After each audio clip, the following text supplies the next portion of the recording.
My phone vibrates for the 5th time, my father's name flashing across the screen. It skitters over the sleek glass desk in my Manhattan apartment, a far cry from the worn wooden table of my childhood. Outside, New York's skyline glints in the afternoon sun, distant and untouchable like my family. I don't answer. I haven't answered the last 4 calls either. 3 seconds later, an email notification pings. Subject: Your sister needs you, last chance. It's from my father. I open it, dread and disbelief knotting my stomach. The words blur, but one sentence stands out in bold. Ashley's wedding is the most important event of her life. Be there, or don't expect any future support. A voicemail follows. I play it on speaker. Emily, this is your father. This little act of yours has gone on long enough. Your sister's wedding is in 2 weeks. If you can't put aside your issues for her, don't count on us for anything. I laugh, quiet and bitter. They only call when they need me. Growing up in the Parker household was like living in a shadow. My younger sister, Ashley, was the star, always the center of attention. I was the background, quiet and invisible. In 5th grade, I brought home a perfect report card, buzzing with pride. Mom barely glanced at it, mumbling, "That's nice, honey." That same night, Ashley walked in with a participation ribbon from her school play. The living room erupted in applause. Did you hear her voice? Dad beamed. I sat on the stairs, clutching my report card, unseen. It was always like that. In 10th grade, I won 1st place at the regional science fair for a water quality project. The principal said, "Your parents must be proud." I nodded, but their chairs were empty. They were at Ashley's soccer game. She scored 1 goal. They talked about it for weeks. Senior year, I got a full scholarship to the University of Chicago. Mom's forehead creased with worry. Chicago's so far. Ashley might feel bad if you go while she's at community college. Dad didn't look up from his newspaper. You'll stay local. End of story. I didn't argue. I'd learned it was pointless. Instead, I forged fake registration documents for the local college and quietly packed. 2 weeks later, I boarded a bus to Chicago with 2 suitcases and a heart full of fear and hope. It was the first time I chose myself. I rented a tiny studio with a leaky sink and a clanking heater. I lived on instant noodles and dollar coffee, worked 2 part-time jobs, and studied late into the night. By junior year, I landed a paid internship at a fintech startup. By graduation, I had a 6-figure job as a product analyst in Manhattan, a high-rise apartment, and a life I'd built alone. I never told my family, not because I was ashamed, but because they never cared about who I was becoming, only what I could do for them. 3 years of silence passed until the calls started again, 2 weeks before Ashley's wedding. Mom's voice was soft, dancing around the ask. Dad was direct, commanding. They needed a prop for their golden child's big day.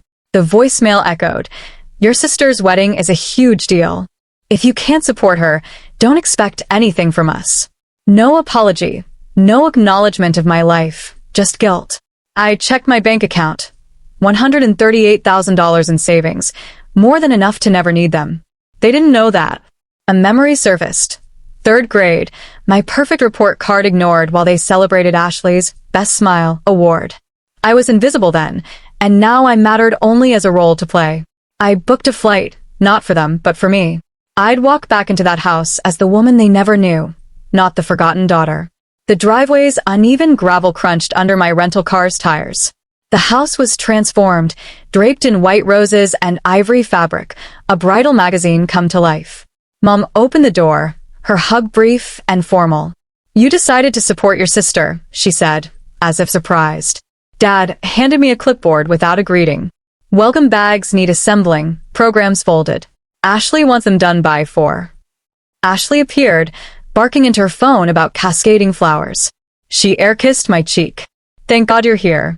The cater's a mess, and Mom's freaking out over the seating chart." No one asked about me. At dinner, I met Elliot, Ashley's fiancé. He arrived with a designer wine bottle, a Rolex, and a smile that didn't reach his eyes. "So, you're the elusive sister," he said. "Ashley says you're a data wizard." I corrected, product analyst. He grinned, launching into vague jargon about his AI-powered trading platform.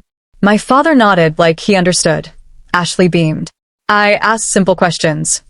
Which platforms do you trade on? Elliot paused. Private networks, high-level stuff. Who regulates them? They're decentralized.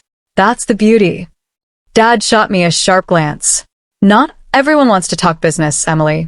Later, in Dad's study, I found mortgage refinancing papers.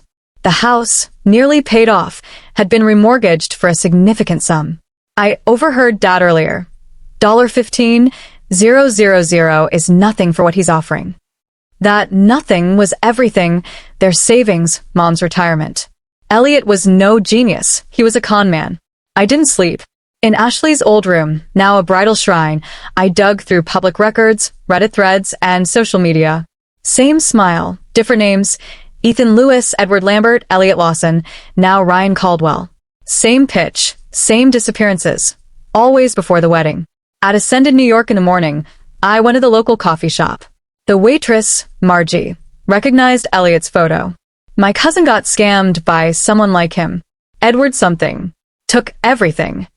I gathered bank statements, victim testimonials, and a signed statement from a former fiancé. That night, I laid it all on the living room table. Ashley clutched a pillow, furious. "You're ruining my life," she shouted. "You've always hated me. I want you to be safe," I said. Dad stood. "That's enough." But I held firm. "You've never listened to me. This time, you will. He's a con man." They didn't listen. I left, refusing to shatter their illusion. 2 days before the wedding, my phone exploded with calls. Dad's voice cracked. "He's gone." Mom sobbed. "The accounts are empty." Ashley pleaded. "You were right. Please help." In my kitchen, coffee growing cold, I felt vindicated, heartbroken, angry. My mentor, Vivian, asked, "What do you want?" I didn't know. Boundaries, she said, were doors, not walls. I booked a flight home, not to fix everything, but to set limits. The wedding tent was half dismantled when I arrived. Mom looked older. Dad calculated my success. Ashley blamed me quietly. "I can help with police reports, a fraud attorney, recovery," I said. "But I won't empty my savings or cover up your shame." Dad snapped. "This family supported you." I laughed. "You did the minimum. Food, shelter, silence." I stayed 3 days, helping with legal steps, but refused to play the obedient daughter. A year later, I live in a craftsman bungalow outside the city, my diploma proudly displayed. I teach financial literacy to young women, passing on what I've learned. My family doesn't contact me directly. The boundary holds. Some days, I grieve the family I never had. But I'm no longer invisible. I water my garden, tomatoes, herbs, wild roses, stronger for the pruning. I chose myself, not out of revenge, but clarity. That's the quietest justice. What would you do if those who overlooked you needed you? Would you help, walk away, or choose yourself? If you've ever been unseen, this story is for you. Choosing yourself isn't revenge, it's healing.